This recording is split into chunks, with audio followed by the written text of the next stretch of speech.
Que o Senhor te abençoe, meu irmão, minha irmã. Que a boa mão de Deus esteja sobre você e sobre a sua casa. Que Ele guarde a sua vida e te livre do mal, você e seus amados. Vamos fazer uma pequena oração? Peça a Deus que fale ao seu coração neste momento. Peça a Ele já de uma vez que Ele abençoe a sua semana. Senhor, obrigado por esse tempo precioso que nós paramos para ouvir a sua palavra e meditar nela. Ministra ao nosso coração, nos livre de todo impedimento, embaraço, preconceito, que o seu Espírito nos ajude a compreender a sua palavra, que o seu Espírito fale ao nosso coração. Nós te pedimos em nome de Jesus. Amém.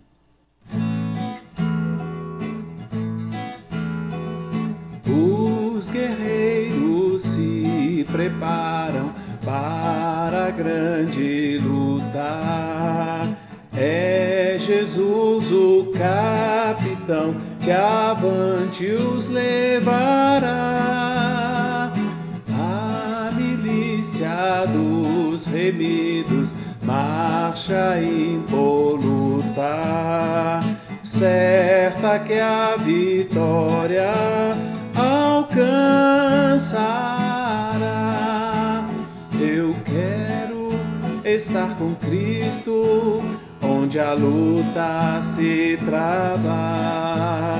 No lance imprevisto, na frente me encontrará, até que eu possa ver na glória, se alegrando na vitória, onde Deus vai me coroar. Eis os batalhões de Cristo prosseguindo avante. Não os vê com que valor combatem contra o mal. Podes tu ficar dormindo, mesmo vacilante, quando atacam outros a Belial. Eu quero estar com Cristo, onde a luta se trava.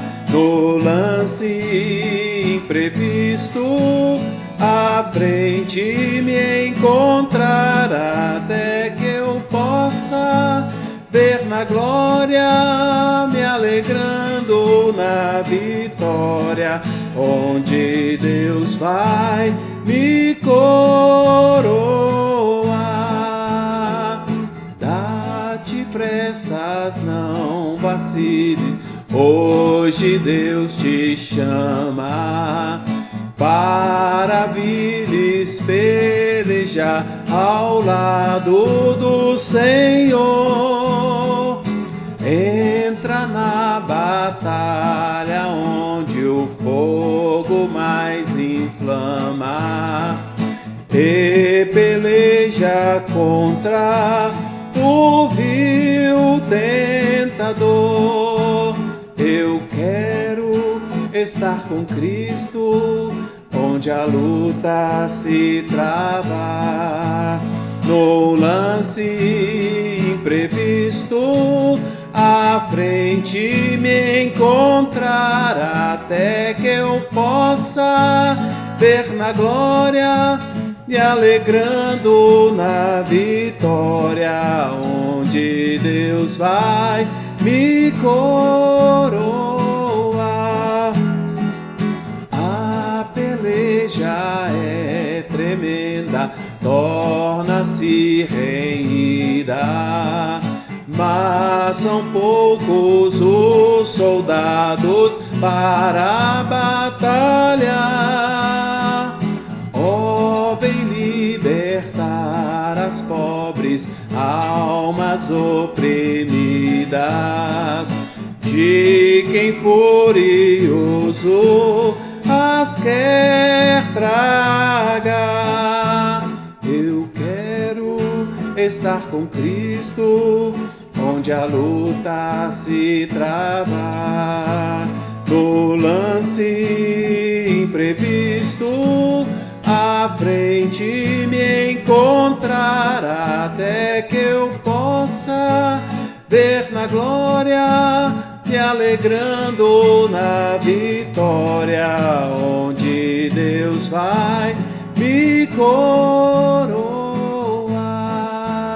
Eu quero estar com Cristo, onde a luta se trava, no lance imprevisto, na frente me encontrar, até que eu possa ver na glória, se alegrando na vitória, onde Deus vai me coroar.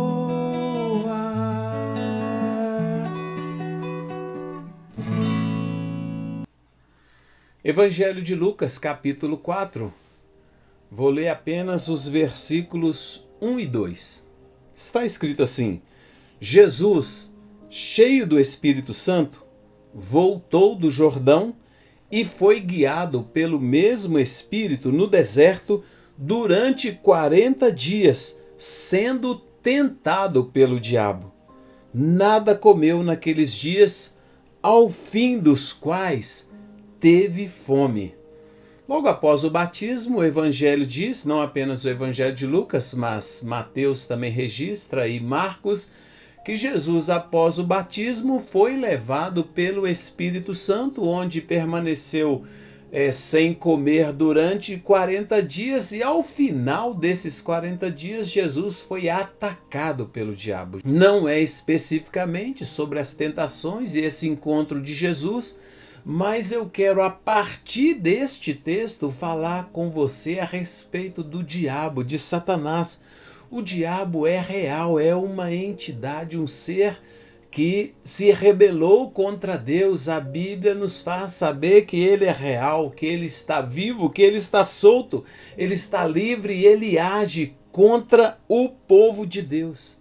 Uma das primeiras referências a respeito de Satanás está no contexto da queda do homem. No livro de Jó, nos capítulos 1 e 2, ainda no Antigo Testamento, nós encontramos Satanás fazendo uma coisa surpreendente. Os filhos de Deus se apresentam a Deus e Satanás se apresenta no meio deles. E ali Satanás tem uma conversa com Deus e Satanás então ele vai se apresentar como o acusador e como opositor do justo Jó.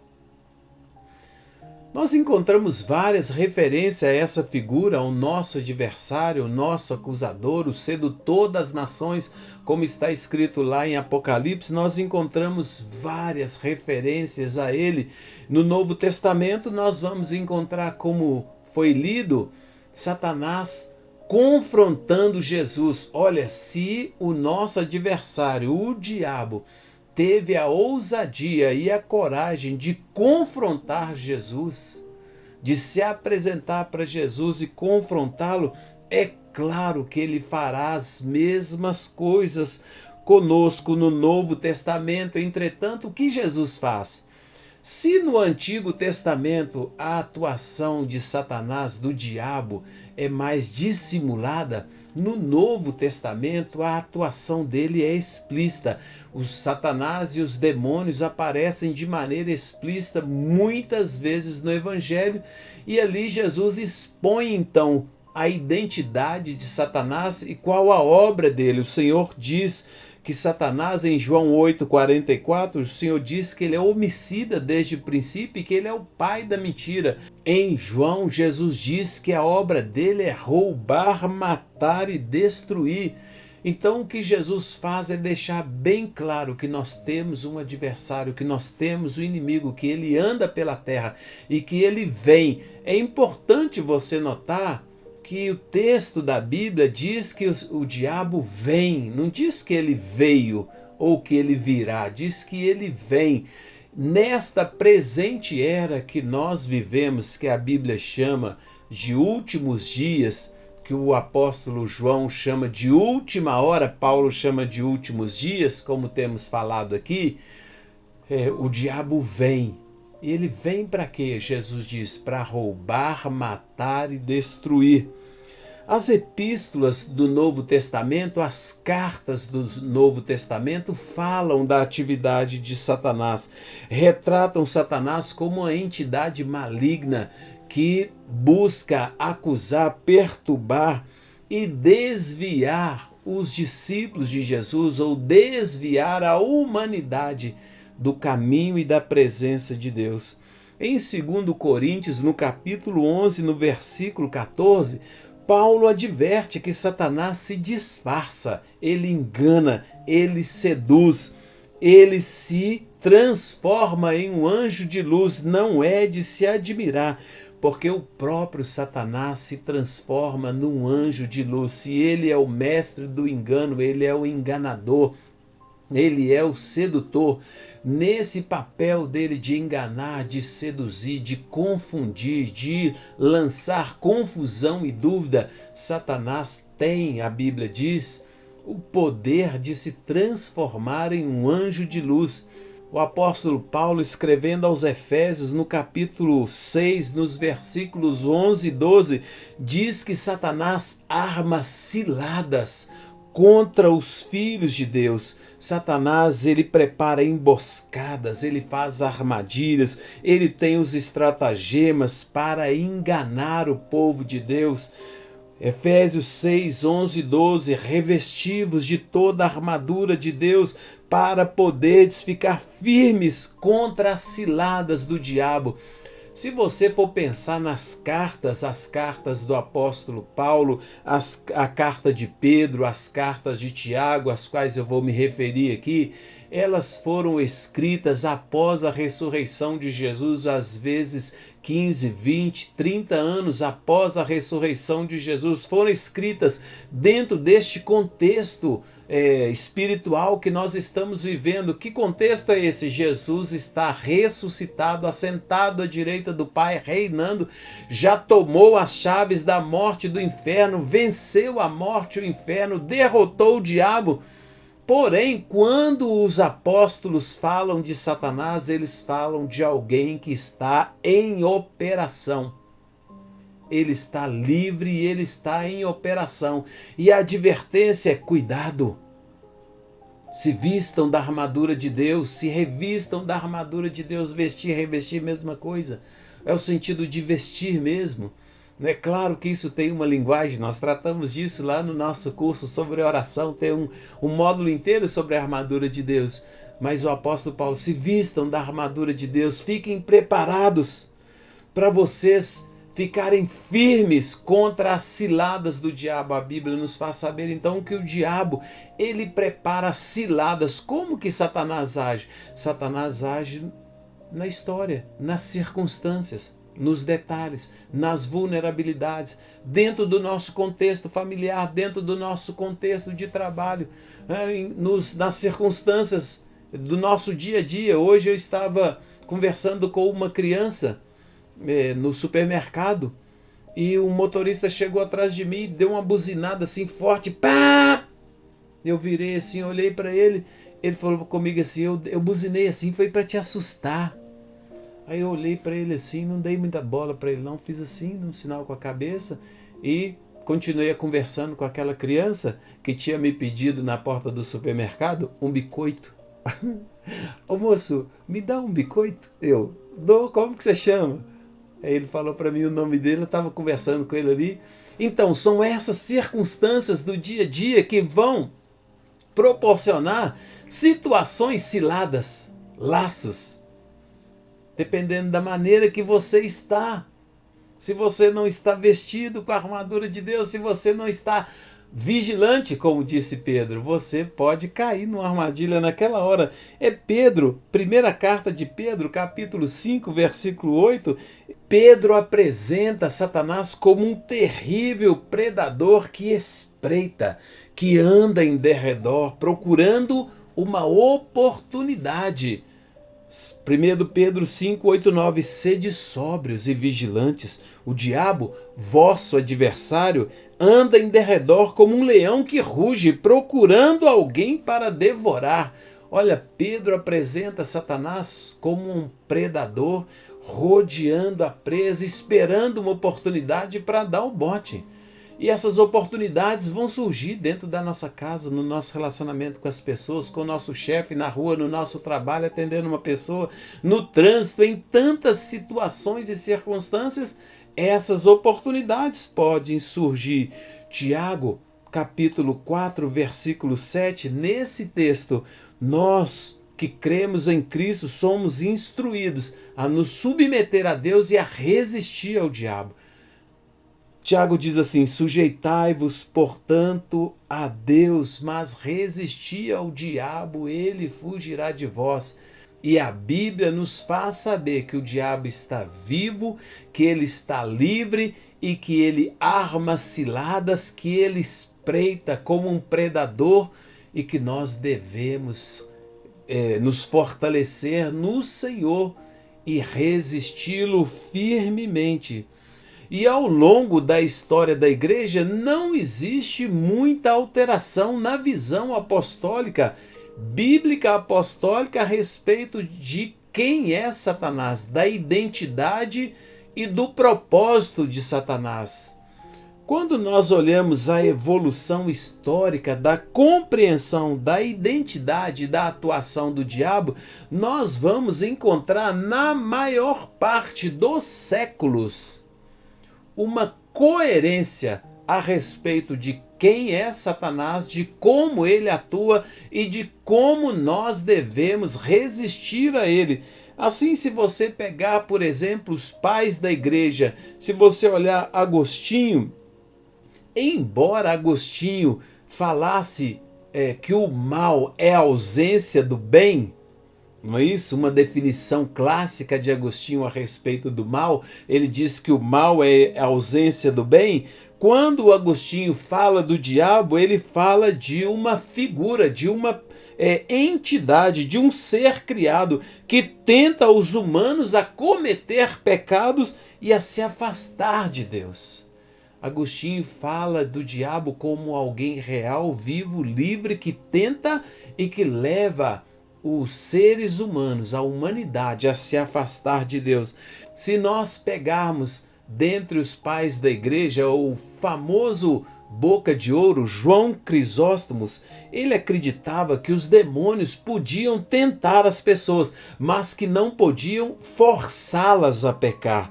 É claro, aqueles que estão em Cristo não são mais escravos do pecado. Nós podemos ser tentados, mas o diabo não nos pode forçar a pecar.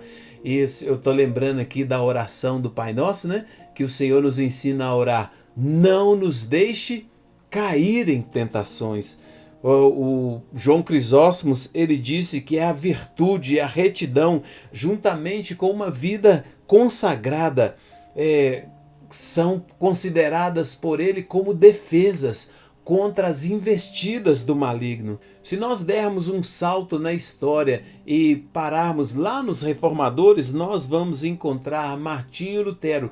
Ele tinha uma visão muito real e ativa do diabo. O diabo está na terra, ele está em operação na terra, ele é o príncipe desse mundo.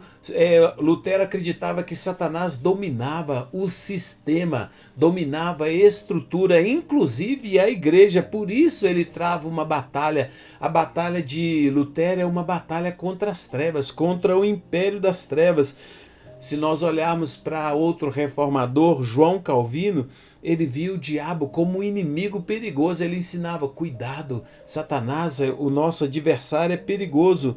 Ele via o diabo como um instrumento. Olha Calvino, ele via o diabo como um instrumento permitido por Deus para tentar os fiéis. Se você pensar, por exemplo, na atuação de Satanás no livro de Jó, Deus dá permissão para ele atormentar Jó, tocar no seu corpo, destruir os seus bens, até a sua família. Então essa, de certa maneira, também é a visão de Calvino. Deus dá permissão para o nosso inimigo nos atacar, mas tudo acontece dentro da permissão de Deus, segundo o Calvino. Se nós dermos mais um salto para o século XVIII e século XIX, nós vamos encontrar um momento em que essa visão muda. e muda completamente. Dentro dessa que ficou conhecida como teologia liberal, nós encontramos o teólogo Friedrich Schleiermacher, nome difícil de falar, não é verdade? Que tinha uma visão completamente diferente a respeito do diabo. Ele acreditava e ensinava que era tudo uma linguagem simbólica, que a linguagem bíblica, quando dizia a respeito a Satanás e aos demônios, refletia um modo de pensar antigo. Não via o diabo como uma entidade, como um ser maligno, mas sim como uma linguagem simbólica, e assim ele ensinou. Outro teólogo liberal famoso, Rudolf Bultmann, ele fez uma proposta de desmitologização da Bíblia. A ideia dele era reinterpretar as narrativas religiosas e mitos à luz do conhecimento científico moderno e da compreensão histórica, eliminando e reinterpretando os elementos sobrenaturais e mitológicos. Essas pessoas, elas entendiam que a interpretação da Bíblia não deveria ser mais dogmática e sim hermenêutica. O que significa isso, Cícero? Significa que o conhecimento do tempo, o conhecimento científico, histórico, ele deveria ser utilizado para reinterpretar a Bíblia. Eles entendiam as referências ao diabo na Bíblia como uma cosmovisão ultrapassada. No caso de Bultmann, como uma cosmovisão mitológica do mundo antigo.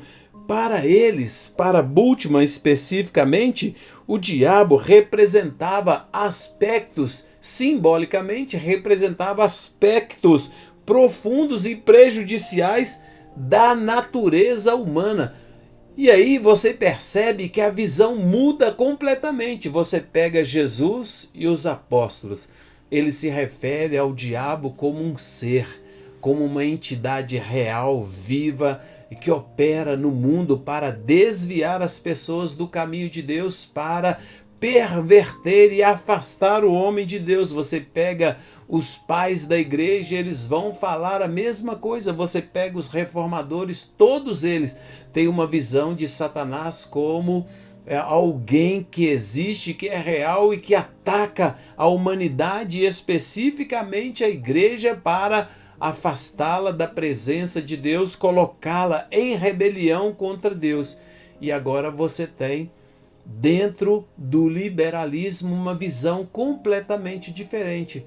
E o que é o liberalismo teológico? O liberalismo teológico, que causou um terrível impacto na igreja, no pensamento, na cosmovisão cristã e no pensamento da igreja, ele surgiu influenciado por diversas mudanças sociais, econômicas e políticas que aconteceram a partir do século XVIII, mas se intensificaram nos séculos XIX e no século XX. O foco da teologia liberal está na ética e na ação social. Jesus é apresentado como um modelo de comportamento ético. A divindade de Jesus é desconsiderada. Para a teologia liberal, Jesus não é Deus encarnado, mas ele é uma pessoa extraordinária que viveu para nos dar o exemplo. A teologia liberal rejeita o sobrenatural. O liberalismo teológico vai desprezar o sobrenatural e reinterpretar o sobrenatural. Essas coisas são vistas como um pensamento antigo. A teologia liberal fez aquilo que hoje nós sabemos que os homens fazem quando eles querem provocar uma revolução. Eles começaram a publicar livros, panfletos, ensaios, artigos para divulgar a nova teologia, a teologia liberal. O que mais eles fizeram? Eles entraram nas instituições de ensino de teologia e os teólogos liberais começaram a formar lideranças.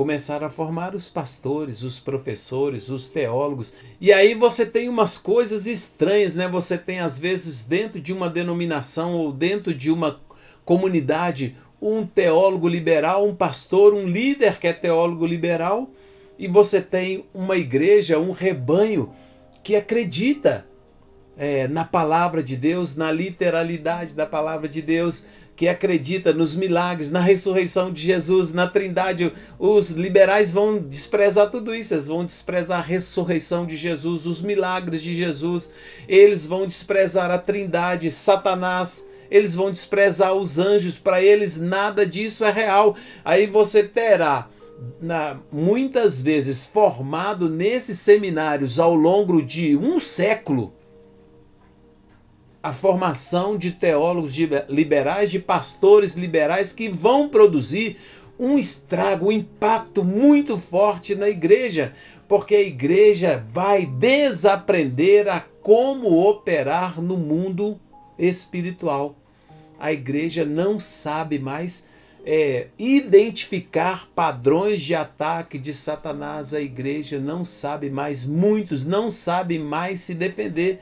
E assim, em vez de nós sabermos manejar as armas espirituais poderosas em Cristo Jesus, para destruir fortaleza, anular sofismas e levar todo pensamento cativo à obediência de Cristo, em vez de nós sabermos fazer essas coisas, nós vamos recorrer às respostas humanas.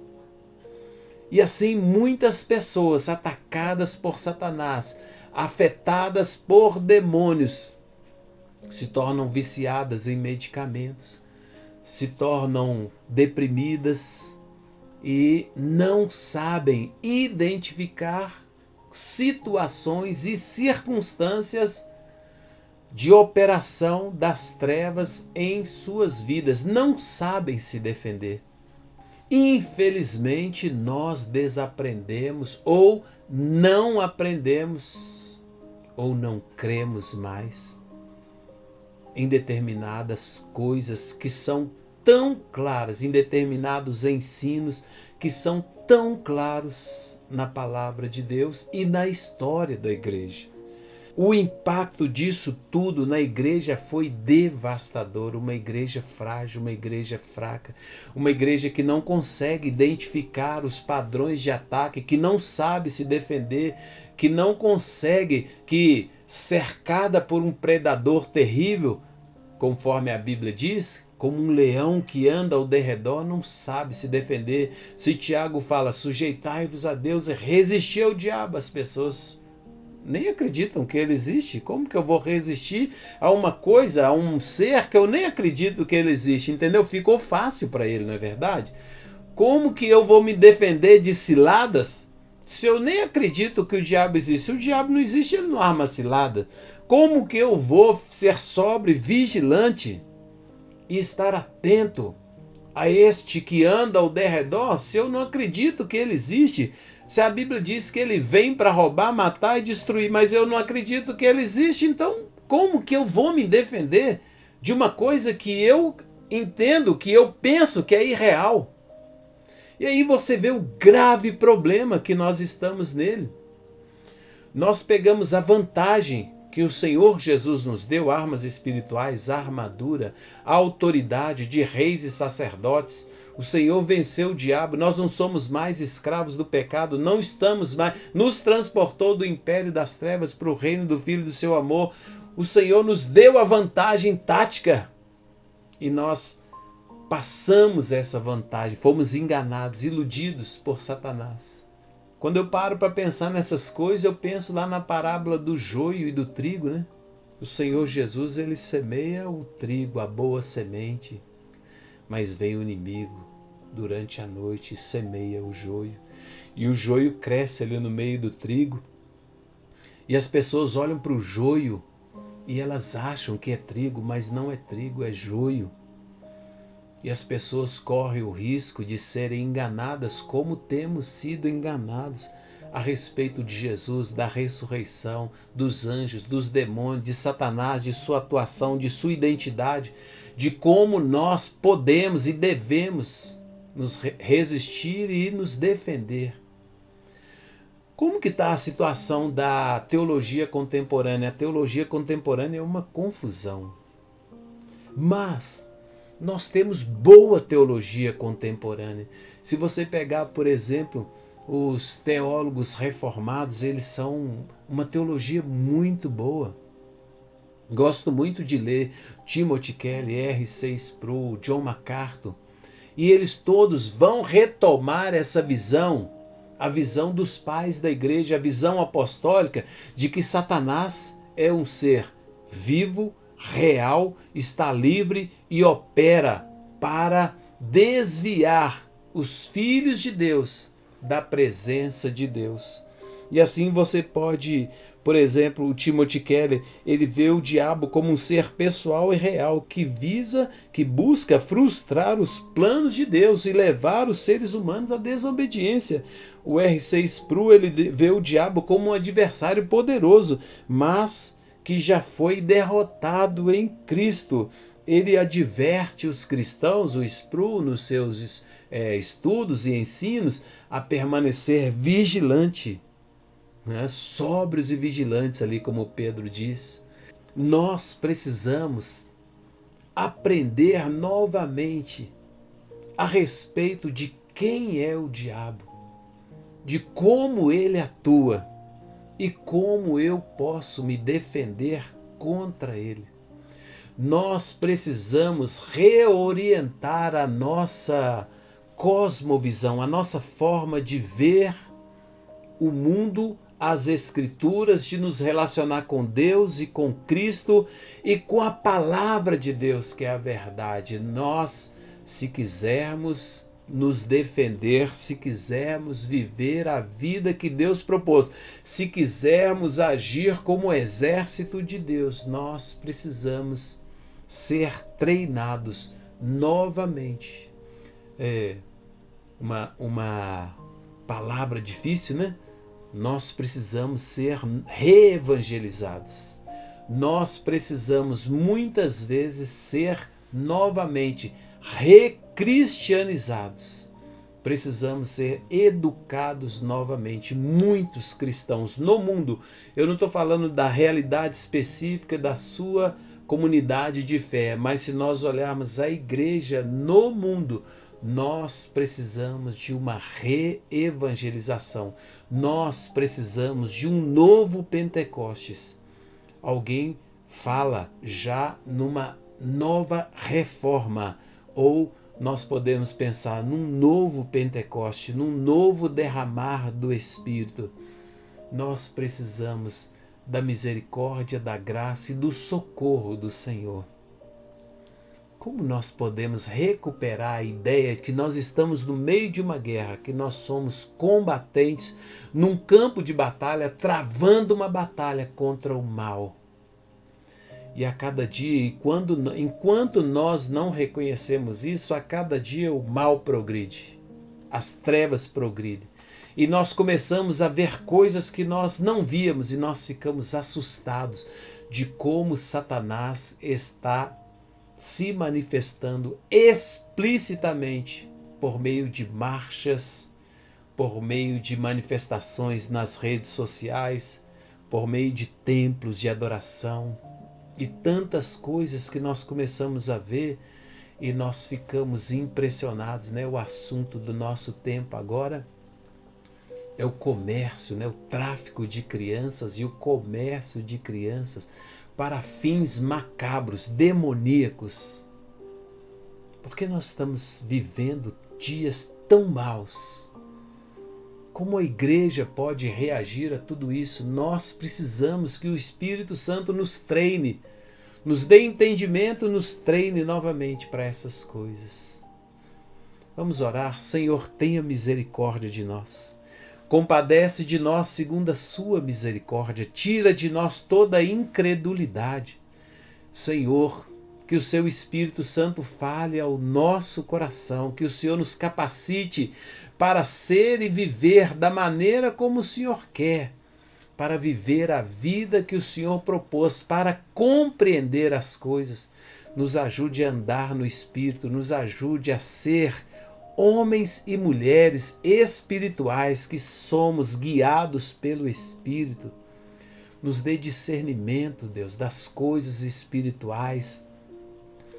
Limpa a nossa mente, a nossa mentalidade de todo engano e de toda mentira. Remove do nosso coração toda incredulidade, todo engano, toda mentira, toda sedução do diabo.